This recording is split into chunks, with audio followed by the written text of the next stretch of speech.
ṣe rí wọ́n ti ṣí wọn wọlé o àwọn ọmọ oró lẹ́kìtì state ẹ ti rí wọn àwọn nìyẹn àwọn àṣàkẹ́ wọ́n ti ṣí àwọn àṣàkẹ́ wọlé sẹ́kìtì state ṣé ń bẹ ni àwọn sójà ti wọlé o sẹ́kìtì state àwọn lẹ́rí mọ́tò wọn lẹ́ ń wò yẹn wọ́n ti ṣí wọn wọlé àsọfẹ́yìn àgbààgbà wa ẹ̀yin àgbàlẹ̀ yorùbá ṣe bá ń sọ fún yín ẹ̀yin yọbọ́rọ́ ẹ̀yin yọbọ́rọ́ ẹ̀yin yọbọ́rọ́ ẹ̀yin Ààrẹ Ọ̀nà Kakanfò ẹ dìde ẹ̀yin kinní kan ẹ dìde ẹ̀yin yọbọ́rọ́ ẹ̀yin yọbọ́rọ́ àwọn kan ní kán gba ìjọba tó máa ṣe mistake tó bá fi lè gba ìjọba lásán tó bá ń gbọ́ my fellow Nigerian people ọyọ mi yẹn lẹ́yìn yẹn jẹ́ kí n sáré jẹ́ ìsọmọ ìyá mi ayé Tinubu la wà yìí o ayé ọmọ yorùbá ni tó bá fi lè gba ìjọba pẹ́kẹ́ tábí bá fi lè gba ìjọba tó bá ti sọ my fellow Nigerian people láàrin oṣù mẹ́fà next person yorùbá ti lọ tọ̀dọ̀ yín tán nìyẹn ọ̀dọ̀ Tinubu bá tún gbá ọmọ fúlàní síbẹ̀ wó bá bí yín dà kẹ́gbin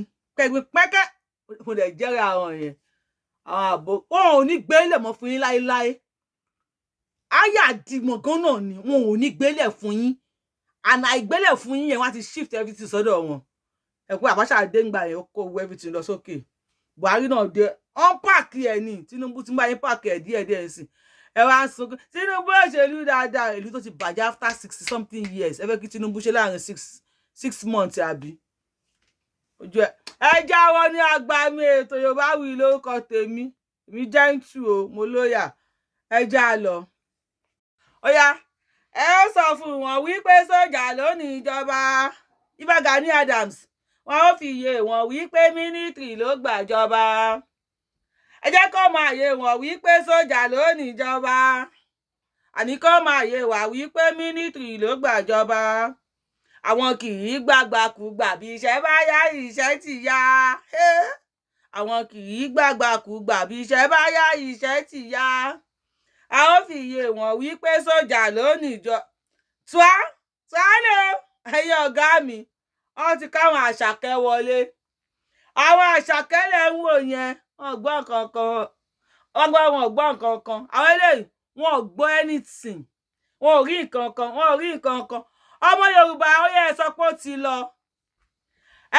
ó ti lọ ẹ̀yin alágbára ilẹ̀ yorùbá tá à ń pè yín pé kẹ́ ẹ dìde ká defend ilẹ̀ wa ẹ ń sapá bí ìtàn ẹ ń ṣẹ̀yìn bí àyà ó yẹ ẹ sọ pé ó ti lọ Ìbà Gani Adams sálẹ̀ o Ààrẹ Ọ̀nà Kakanfò wa bàbò ibà o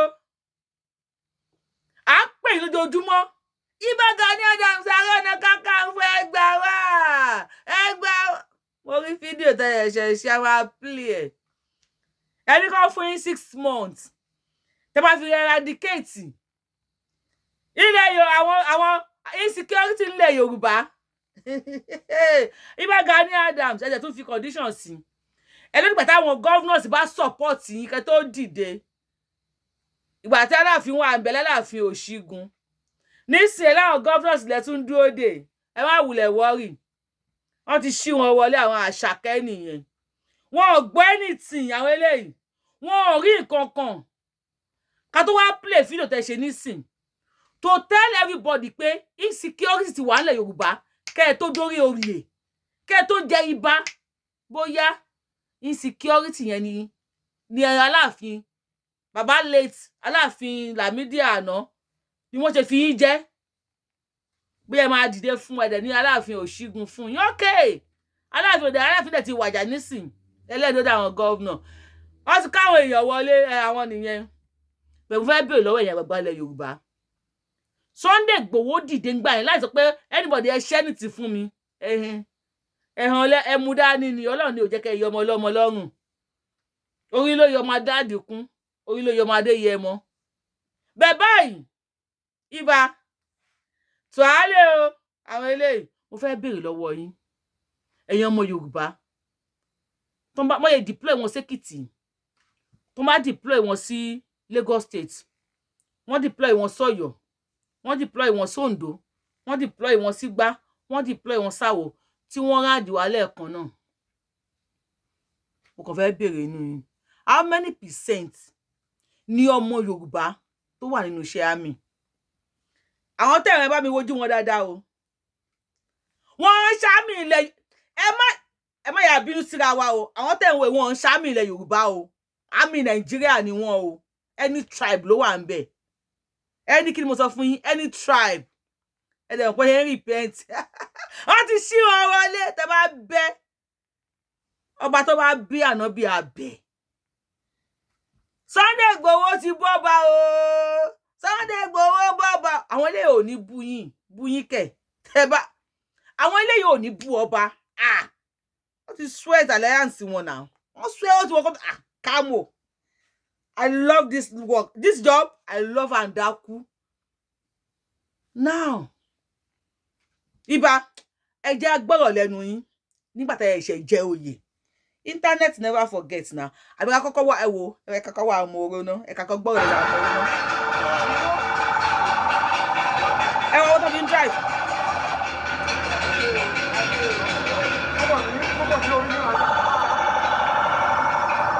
They say ẹ gbọ́rọ̀ lẹ́nu.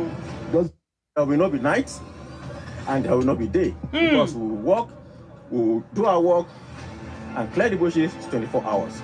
No night, no day. That we are starting now. We start now and we are starting now. Now. From ground here now. Can take up the whole. I know just give us some time. All those areas that constitute stress that is not allowing our people to go to farm again. Okay. I can assure them by the time these people are finishing their operation, all our forests will be safe. Hey. You can now go back to business as usual.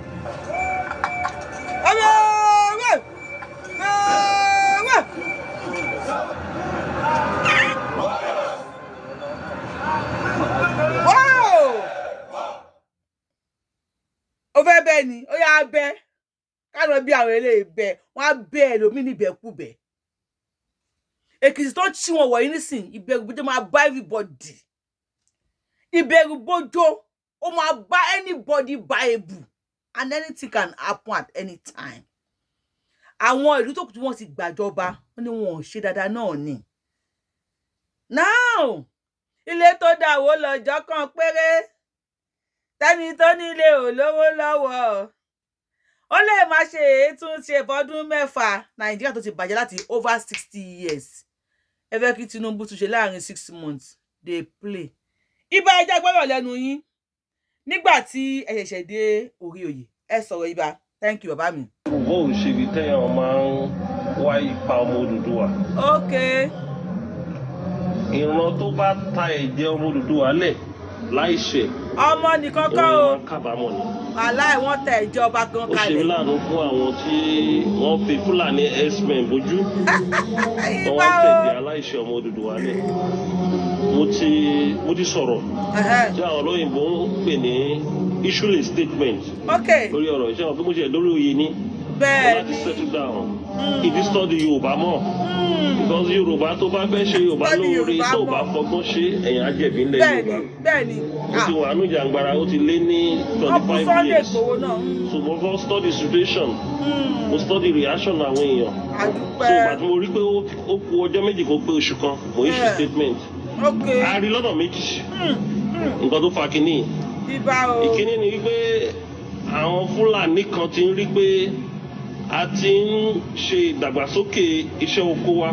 Okay. Tí olóyìnbó ń pè ní development of agriculture. A ti rí àwọn ọmọ Yorùbá tó ti ń wò pé private initiative pé ẹ jẹ́ kí n lọ invest iṣẹ́ oko. Wọ́n dẹ̀ rí pé tá bá bẹ̀rẹ̀ ẹ̀bẹ̀ yẹn púpọ̀ ọmọ àwọn nǹkan táwọn ń tà sílẹ̀ Yorùbá lá máa tà fúnra wọn. Okay. Ó wà lára nǹkan tó fi ń ṣe nǹkan tó ń ṣe yìí. Wọ́n fẹ́ dẹ́rù bà àwọn tó ṣiṣẹ́ àgbẹ̀. Wọ́n dẹ̀ fẹ́ provoke gbogbo àwọn tó ti invest nínú iṣẹ́ àgbẹ̀. Èkejì ni wípé àwa ní ìgbàgbọ́ wípé wọ́n fẹ́ provoke èmi gan tó mo jẹ́ Ààrẹ Ọ̀nà Kakanfò. Pé ẹ jẹ́ ká da àwọn darandaran wọ́n máa dalẹ̀ Yorùbá rú. Bóyá wọ́n rò pé àwa da OPC síta láti lọ kọjú wọn. Okay. Wọ́n wá gẹ́ǹtì tó mi àbí àwọn ọmọ Yorùbá kan kó mílítìrì sílẹ̀ Yorùbá. Mílítìrì náà ti wá kó dé báyìí. Ilẹ̀ Yorùbá ò secure bí other region but notwithstanding. Tó wá secure. Ọlọ́run kọ́ àmọ́ ṣe. Àmì àṣẹ Ìdùmarè. Ọmọdé bá gbọ́gbọ́n kúkú àgbà gbọ́gbọ́n sísìn. Okay. Wọ́n ní Ọlọ́run bẹ bíi ti àtijọ́. Àwa náà sí bàbá bíi tàtijọ́. Yorùbá ní òṣè bí Yorùbá àtijọ́. Ta ló fẹ́ dánrú ẹ̀ wò? Ó lọ́gbọ́n tí Yorùbá ń dà sí. Okay. Yorùbá ò ń jagun ìbọn lọ títì. Tẹ́ bá rí Yorùbá tó bá kó bọn tó bá pàdá tó bá lọ fi ń jagun kì í ṣe Yorùbá gidi. Yorùbá là ń pè ní adákẹ́jà bí èṣù. Yorùbá ló fi gbólóhùn ló fi ń ṣẹ́gun. Yorùbá ló fi ìmọ̀ ń ṣẹ́gun. Yorùbá bá lè fẹ́ jagun ọdún méje ni Yorùbá fi máa ń prepare ogun ọjọ́ méje. So bí Yorùbá ṣe máa ń mú àwọn tó bá fẹ́ balẹ̀ wa jẹ́. Alálẹ̀ wa ń gbàbọ̀dì. Ilẹ̀ Yorùbá ń yọ̀ fún ẹni tó bá fẹ́ balẹ̀ Yorùbá jẹ́. Ẹni tó bá rò pé òun fẹ́ wá ba ilẹ̀ Yorùbá jẹ́, ilẹ̀ Yorùbá ń yọ̀. Bó jẹ́ lókè ni bó jẹ́ nísàlẹ̀ ni. A ní ṣe rí àfọ̀gbọ́n ṣe.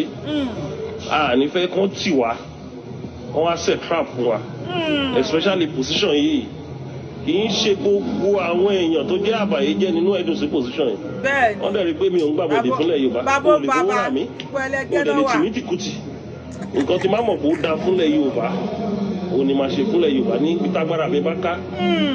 Bó dẹ̀ ṣe wọ Ọlọ́run ọba, òun ló ṣiṣẹ́. Ó wọ Ọlọ́run tó fẹ́ lò mí lásìkò yìí ni. Ìgbà ló nígbà ń lò. So mo dẹ̀ fi àsìkò yìí bá wọn bá wa sọ̀rọ̀. Kán wà careful ní domain wọn, kán organize local security wọn. Ó ti di méjì báyìí. Àwọn tó máa ṣọ́ọ̀lù, àwọn tó máa ṣọ́ oko. Tó bá rí àjòjì èèyàn tó wọnú ìlú wọn, wọ́n pe agbófinró. Tágbófinró ò bá dáhùn, kán report ẹ̀ fún commissioner of police àti director of SSS. Ìyẹn ni ká kọ́kọ́ lò. Ó má dà pé a fẹ́ gbé ọwọ́ wa gbé òfin sọ́wọ́ ara wa. Pé kí a má fi òfin sọ́wọ́ ara wa torí ayé tá a wà yín sìn modern Ààrẹ Ọ̀nà Kakanfò ni mo jẹ́. Modern Ààrẹ Ọ̀nà Kakanfò kì í ṣe nǹkan tá kàn kóyàn síta tá náà fẹ́ lọ jagun nígbà tá a ti ní army tá a ti ní navy tá a ti ní air force tá a lọ́lọ́pàá tá a ní SSS. Ó di Ààrẹ Ọ̀nà Kakanfò tó gbọ́dọ̀ fọgbọ́n ṣe é. Torí tó o bá ṣe bẹ́ẹ̀ tó bá ní o ṣe bí di tàdéjọ àwọn èèyàn níta ló rán ẹ. Ọwọ́ tó fi mú yàn ní ayé tá a wà yìí pọ̀ tó o bá rí ẹ mú Nàìjíríà international. Kábíyèsí Olódùmarè lóògùn ọ̀fẹ́ o. Ẹgbọ́n kan tá rẹ̀ sọ ààrẹ ẹni tẹ́ bá kó ẹlẹ́yìn bẹ̀rù láti kó ọmọ àwọn ọmọ OPC síta láti secure ilẹ̀ Yorùbá kó má bàa declare ilẹ̀ Yorùbá pé insecurity wà nílẹ̀ Yorùbá kó má bàa deploy àwọn army sílẹ̀ Yorùbá. Now kó OPC síta wọ́n ti deploy army kí ni next thing ààrẹ kí ló kàn àìkó OPC yín síta ń sìn àwọn ti deploy army ẹni kan bá sọ pé kò sí security nílẹ̀ Yorùbá ṣé security wà nílẹ̀ Yorùbá ọdún wo ni ààrẹ ti jẹ ná ẹ̀yin tẹ́ bá mọ ọdún tí ààrẹ ti jẹ bá mi kọ sí comment section ọdún wo ni ààrẹ jẹ Ààrẹ Ọ̀nà Kakanfò ní bá Gani Adams jẹ Ààrẹ Ọ̀nà Kakanfò nílẹ̀ Yorùbá pàtó ẹ̀ṣẹ̀ dórí oyè ni wọ́n sọ̀rọ̀ yẹn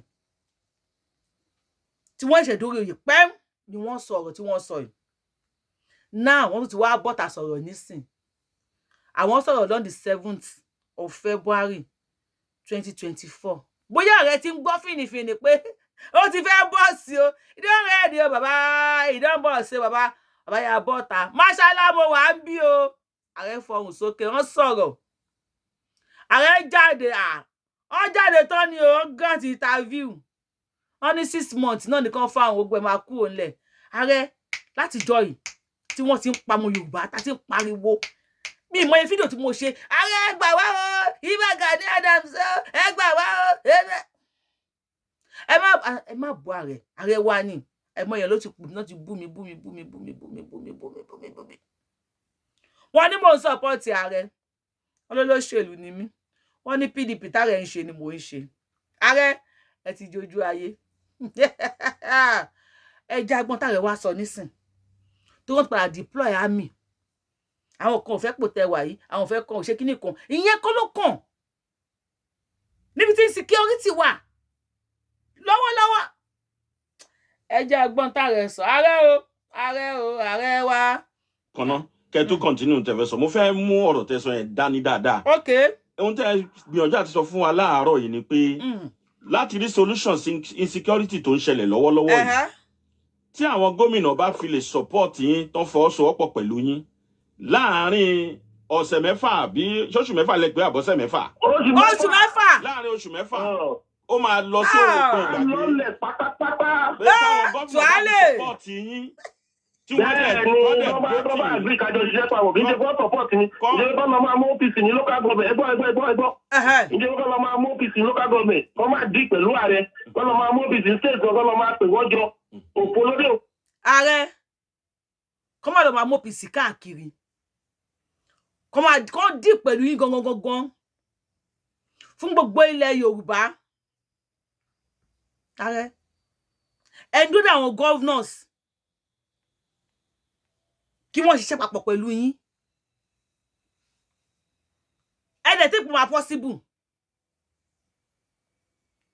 tó bá rẹ́dí àti ṣe yẹn papọ̀ pẹ̀lú yín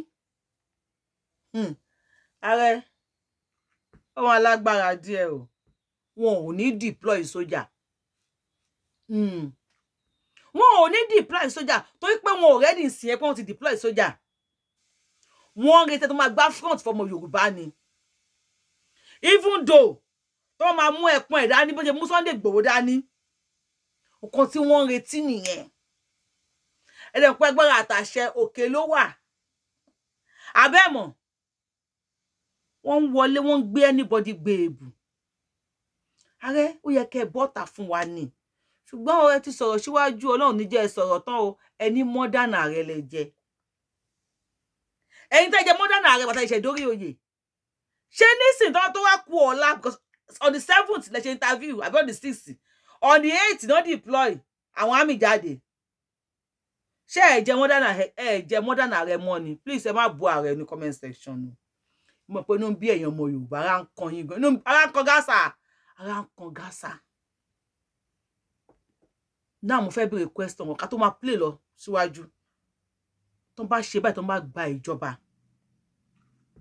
tí wọ́n gba ìjọba mi ní wọ́n gba ìjọba lọ́wọ́ bá Tinubu o bet tá bá pè síwájú ká máa pè sẹ́yìn tó bá gba ìjọba lọ́wọ́ bá Tinubu what would be our fate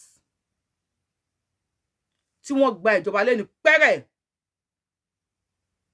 bí ológun ṣe fóṣù 6 then after 6 months wọ́n wá ní Yorùbá ló ń ṣe lọ́wọ́ ní ìlú òfin táwọn fi gbẹ̀jọba ẹ̀dẹ̀ pé Nigeria is rotational wọ́n ṣe ni wọ́n rotate ni táwùsá wá ṣe léèní Yorùbá ṣe lọ́la so wọ́n wá ní Yorùbá ti ṣe tí wọ́n o ẹja gba Hausa mi síbẹ̀ ẹ̀yin ọba wa how market Ààrẹ Kakanfò bele máa fojú sí nígbà yẹn torí lọ́wọ́ yìí tó bá fi lè bọ́ sáwọn Gàmbàrí lọ́wọ́ wọn ò ní gbé ìjọba yẹn kalẹ̀ tó bá fi lè gbọ́ my fellow citizen Nigeria my fellow citizen báyìí wọn ò ní gbé ìjọba yẹn kalẹ̀ mọ́ tí èèyàn kan bá fi lè lọ láàrin bí oṣù 6 wọ́n lè fọmọ Yorùbá kan akọ̀ fi di gẹ̀rẹ́ wù síbẹ̀ pé ìwọ wà ń bẹ̀ jàre ṣáà láàrin 4-5 months wọ́n ní kó padà sí alágbádá wọ́n kàn gbàjọba ológun láti fi settle àsìkò tó gbàjọba ológun yẹn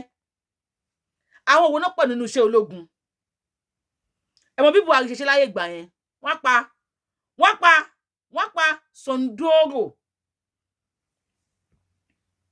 àti OPC o àti MMS o àti CSS o ẹnìkan ò ní lè dúró mọ́ wọ́n pa ṣégè sí anybody lára àwọn ló ti tó ẹnìkan ò ní lè gbìn pẹ́kẹ́ mọ́ ẹ̀yìn ìgbà yẹn wọ́n wá náà ṣe Yorùbá ṣàti ṣe tiẹ̀ tó ṣe bí Tinubu ló ṣèjọba lọ́wọ́ ṣùgbọ́n ọmọ Yorùbá ni ìlú òde fararọ ilé tó ti dàwó látògbé ojú 6 láti over 60 years Barrister náà kọrin of his blessed memory ó ní ilé tó dàwó lọ́jọ́ kan péré tẹ́ni tó nílé ò lówó lọ́wọ́ o ó lè máa ṣe ìtúnṣe fọdún 6 lágbájá ṣèlú kò dán ọmọràn tàmẹ̀dù ṣèlú kò dán bọ̀rọ̀ igidi ò dá yọ níná tọ̀hún ò dá yọ sọnù kì í jọbẹ ó tètè jiná kíá èṣù tá a bá ti mọ̀ lọ́jọ́ tó ti pẹ́ ó sàn ṣàǹgẹ̀lì tá a dúró yẹ ẹ jẹ́ ká fọwọ́sowọ́pọ̀ kọ́ Nàìjíríà kó lè dánmọ́rán ká lè ṣe mẹ́sìbọ̀ fún un nígbẹ̀yìn ká lè dúpẹ́ ọdún wo ni Barrister ti kọ ká lè ṣe mẹ́sìbọ̀ fún bí a Mercy bọ̀ kú ni àbí Mercy bọ̀ tó bá máa bọ̀ àárí Mercy ṣe dípò tó máa ṣe kú orí ẹ̀ no Mercy bọ̀ kú ìyá ńlẹ̀ ní Nàìjíríà ń fọdún yan ọdún ní alágbádá ṣe kò rí ṣe ológun ṣe kò rí ṣe a ní adádúró ní ká fò ká níṣò ká mórí wá ká fọrùn sílẹ̀ wọ́n ti ń deploy wọn díẹ̀díẹ̀ ààrẹ kí ló kù what next ẹ̀yin ọba wa kí ló kù what next ẹ̀yin olóṣèlú wa kí ló kù what next gbogbo ẹ̀yin olówó kí ló kù what next torí lẹ́yìn eléyìí Gàmbàrí ló sì mọ̀ gbàjọba wọn ò dẹ̀ ní gbélé mọ́ ẹ fẹ́ ńlá àwọn táwa lẹ́yìn òdì àwọn náà wà níbí à ń wò yín kíní kan fọwọ́ lẹ́rán ni ó ń wò ṣe ẹyẹ à ń wò yín ẹ já sọ̀sọ̀ sókè. ó ní o kọ́ pè mí èmi máa sọ pé ní báyìí ló máa bá yín ṣiṣẹ́ àìmọye fake OPC àìmọye fake hunter àìmọye fake vigilante a ní ẹgbẹ́ kan ó yàtọ̀ tó alẹ́gbẹ́ kan tá a ti dálẹ̀ láti bí ọdún mẹ́ta a pè ní Southwest Security Stakeholders OPC wà ń bẹ̀ vigilante wà ń bẹ̀ àwọn àgbẹ̀kọ̀yà wà ń bẹ̀ party different organization ni àmọ́ra wa níṣẹ́ pé kí àwọn local government chairman àbí security adviser wọ́n máa lọ pe fake ọ̀pọ̀lọpọ̀ kò sí nǹkan tó bá ní original tí ò ní fake ilẹ̀ Yorùbá.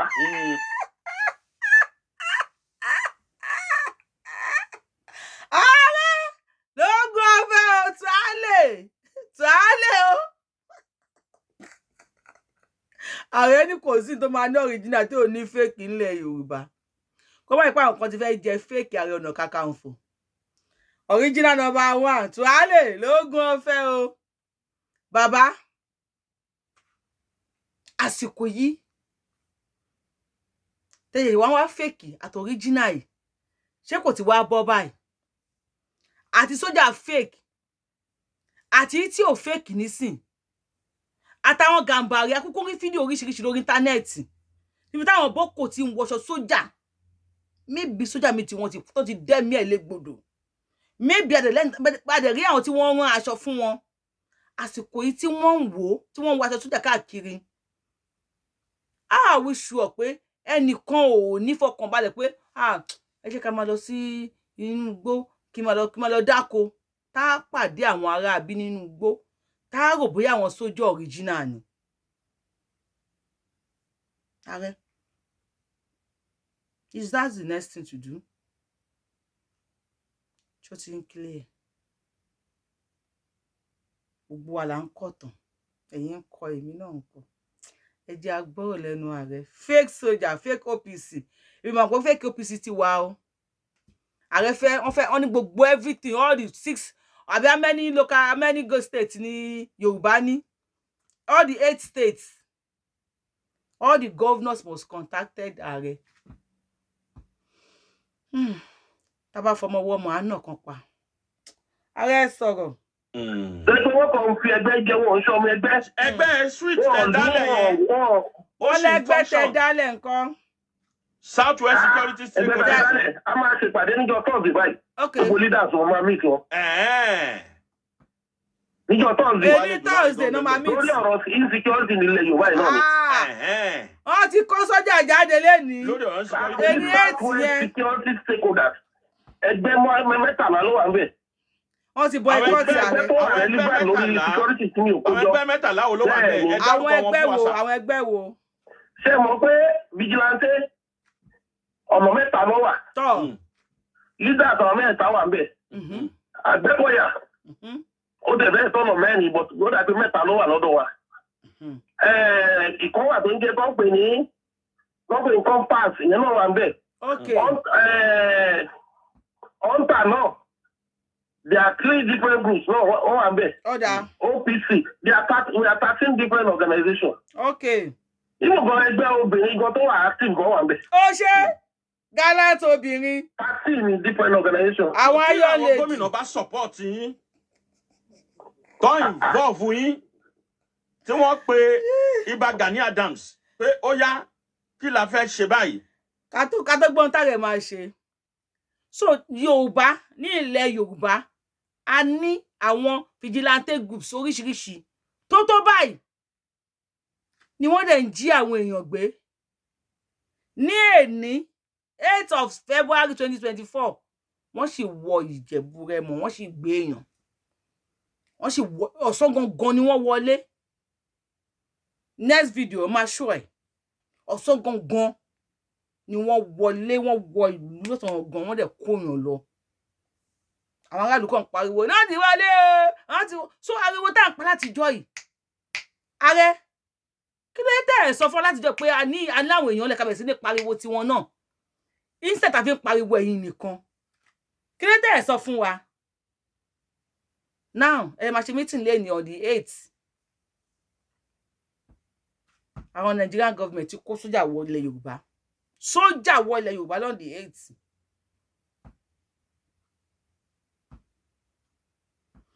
ẹ bá abẹ́rẹ́ èmi ń béèrè mi mọ̀ bí àwọn tó ń wò mí wọ́n lè bá mi béèrè lọ́wọ́ yín wípé what have they been doing àwọn tí wọ́n ti tẹ́sọ pé wọ́n kíní kan àti kíní kan yìí kíní tí wọ́n ti ń ṣe láti jọ yìí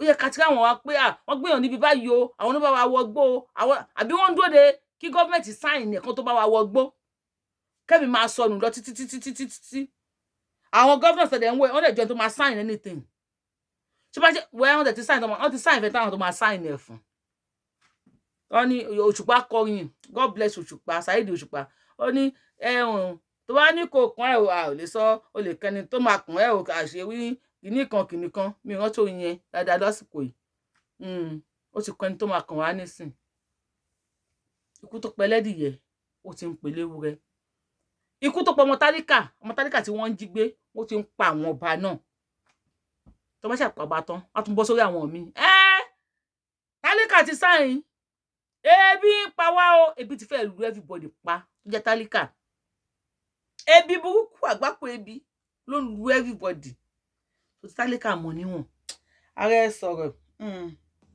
láàrin oṣù mẹ́fà kò ní sí ohun tó ń jẹ́ insecurity ní gbogbo south west wa mọ́. Insecurity are lọlẹ̀ drastically. Mo lérò yìí pé gbogbo gómìnà ń gbọ́ wa báyìí. Wọ́n á gbọ́. Ó tẹ́ sọ yìí a máa gbé jáde gan lórí social media. Ẹ bá wa pín o. Ẹ bá wa pín gbogbo viral. Láàárín 6 months gbogbo ẹ̀ á lọlẹ̀. Láàárín 6 months. Ọba fẹ́ o. Bẹ́ẹ̀ni. Ó ṣe. Èwo ni kí ọba máa lọ. Ní nǹkan tó ṣẹlẹ̀ ní ọ̀sẹ̀ tó kọjá ni. Mo mẹ́nu bọ̀ ń bẹ̀ náà wẹ́rẹ́wẹ́rẹ́. Tó ti pa mí lẹ́yìn. Ìtọ́lẹ̀ Yorùbá. Wọ́n ti pa ọba mi. Wọ́n pa ọba mẹ́ta láàrin ọjọ́ mẹ́rin. Wọ́n pa méjì ní Ekiti. Wọ́n pa ẹyọ kan ní Ekiti Kwara State. Ilẹ̀ Yorùbá níbẹ̀ yẹn. Bẹ́ẹ̀ni. Ààrẹ ó ti di mẹ́rin. Ilẹ̀ Yorùbá ni. Bẹ́ẹ̀ni. Ìbọ̀lọ́ ilẹ̀ Yorùbá ni. Fọ́ọ̀ láwà. Ilẹ̀ Yorùbá ni. Ìmọ̀ Ìlọrin gan Yorùbá constitute 89%. Ìlọrin Yorùbá ló wà bẹ́ẹ̀. Àní fọ́ọ̀ láwà. Èní February 8. Wọ́n pọ̀ bá mẹ́ta láàrin ọjọ́ mẹ́rin. Ó ti di mẹ́rin ààrẹ. Ìwọ̀sí ni. Ẹ wá ní kí làárẹ̀ ó ṣe nígbà tẹ́ ẹ̀fọ́ rẹ̀ ń ṣẹ́. Ṣé láyé àtijọ́ nígbà tó Ọ̀yọ́ empire wà? Ṣé ààrẹ lè lọ dá jagun láì gbà fún bàbá wa fún ààrẹ níṣẹ́ o. Aláàfin dàbí gọ́fọ́mẹ̀ntì ìgbà yẹn nígbà yẹn ní kọ́mọ́dá ìṣì. Táàrẹ bá fẹ́ lọ jagun kò lè lọ jagun láì gbà fún bà lọ́wọ́ Aláàfin. Àwọn gómìnà tó wà ní ìsìnkú wọn síwájú àwọn ọba lọ nínú political power. Ṣé ààrẹ lè lọ jagun láì gbà fún bà lọ́wọ́ gómìnà ní kálẹ́fẹ́ rọ́ lẹ́wọ̀n? Tani ẹgbẹ́ ní kó lọ kẹ́nìkan lọ kú wá ní ẹ̀ ó ti commit murder wọ́n rán iṣẹ́ ni. Gbogbo kéèsì láti bẹ̀rẹ̀ tẹ́lẹ̀ ọwọ́ gómìnà ló dé wà. Òun ló ní DPP, òun ló ní Attorney General, òun ló ní chief judge state. So tó o bá yìnbọn gómìnà àbí chairman local government tó bá lọ improve sí security architecture state kò sí bó ṣe lágbára tó wọ́n á dárò sí ẹ lọ́rùn. Má ṣe o ààrẹ fọgbọ́n ṣe ni ọgbọ́n làgbàlagbà fi ń sá fún màálù ààrẹ fọgbọ́n ṣe ni ààrẹ so wetin dey go now ó ti stop báyìí ìdá àwọn adáhùn síyàn lọ́rùn téèyàn bá dìde ni o ìdá àwọn adáhùn síyàn lọ́rùn téèyàn bá dìde ni ó ti stop báyìí ẹnu ẹni gbogbo àjọ wà yẹn mo rí ìyá kan tó sọ ńgbà kan wípé kólógun tiẹ̀ gbàjọba AP yìí ti pọ̀ jù ìyà yìí ti pọ̀ jù ṣé tó lógun bá gbàjọba ṣá lè pariwo Yorùbá nation mọ́ anybody tó bá dín pẹ́kẹ́ wá ní kan lọ gbé ni àwọn òwò náà wà nínú ológun tó máa gbàjọba àwọn òwò ológun tí wọ́n ti ń rúlù Nàìjíríà láti ìgbà tí Nàìjíríà ti bẹ̀rẹ̀ No ẹ sọ fún mi. Túndé ìdí àgbọn fáìsì ló jẹ. Bàbá Ọbásanjọ́ tó jẹ kí lórúkọ ẹ̀ tó jẹ president. Ẹ tún sọ ẹlòmíì tó tún jẹ president tó jẹ ọmọ Yorùbá original. No ẹ sọ president mi tó jẹ ọmọ Yorùbá original. Wọ́n tún wá lù àlùmọ̀kọ́rọ́ yìí. 1999 constitution tó ń dà wá láàmú tó ń fìtínà anybody tó gbé àwọn òkè ọya lé wa lórí. Kì í ṣe àwọn Abdulsalam náà kọ́, àwọn Babangida and co. 1999 constitution tó bá tún wá wọlé wá wá kọ 2024 constitution tó yẹ pé tó jẹ́ wípé ọmọ Yorùbá bóyá láàrin máa bẹ̀bẹ̀ pé kí Fúlàní fẹ́ wa ká lè bá rí ìlú gbé. Bóyá ni Yorùbá ni máa bẹ̀bẹ̀ pé Gàmbàrí o jọ fẹ́ wa o ká lè bá rí ìlú gbé, ká lè bá di citizen ìlú. Àpàrọ̀ ẹ dìde o, ẹ di àgbà tí ò kẹhùn sọ̀rọ̀ nísìn.